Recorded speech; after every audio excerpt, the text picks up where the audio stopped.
नमस्कार मित्रांनो, स्वागत आहे तुमचं पुन्हा एका नवीन व्हिडिओमध्ये. मित्रांनो, मॅच्युअर आणि इमॅच्युअर पत्नीमधील मुख्य फरक त्यांच्या वागण्यात, विचारसरणीमध्ये आणि नात्यातील समजूतदारपणा या काही मुद्द्यांवरून स्पष्ट होत असतो. तर अशा पद्धतीनं आजच्या व्हिडिओमध्ये आपण जाणून घेणार आहोत की बायको तुमची समंजस आहे की कटकटी. कारण स्वाभिमान जपून पतीला साथ देणाऱ्या ज्या महिला असतात ना, तर त्या काही गोष्टी हमखास करतात.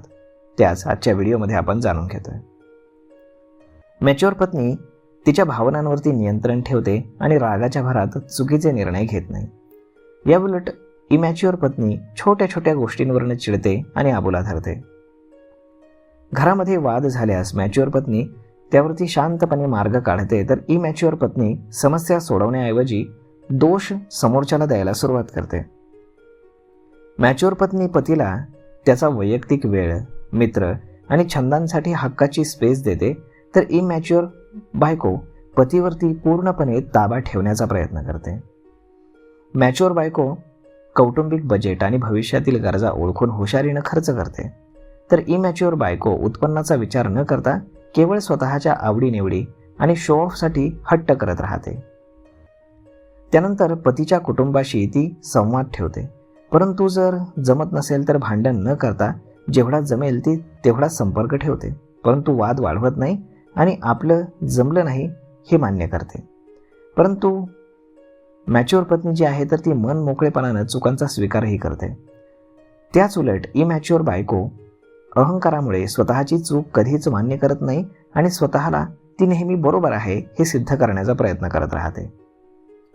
त्यानंतर पतीच्या संघर्षाच्या काळामध्ये मॅच्युअर बायको खंबीर ढालीसारखी त्याला प्रोत्साहन देत राहते, तर इमॅच्युअर बायको कठीण काळात धीर सोडते आणि पतीच्या अपयशावरती त्यालाच टोमणे मारत राहते.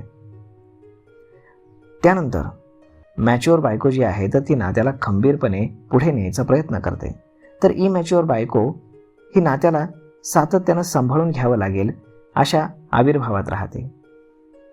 तर मग मित्रांनो, अशा पद्धतीनं तुमची बायको देखील समंजस आहे की कटकटी, हे जर तुम्हाला जाणून घ्यायचं असेल तर ही काही लक्षणं होती या व्हिडिओमध्ये सांगितलेली, ज्यावरून तुम्हाला समजेल की तुमची बायको स्वाभिमान जपून तुम्हाला साथ देणार आहे की कटकट करून तुमचं आयुष्य मागे आणणार आहे.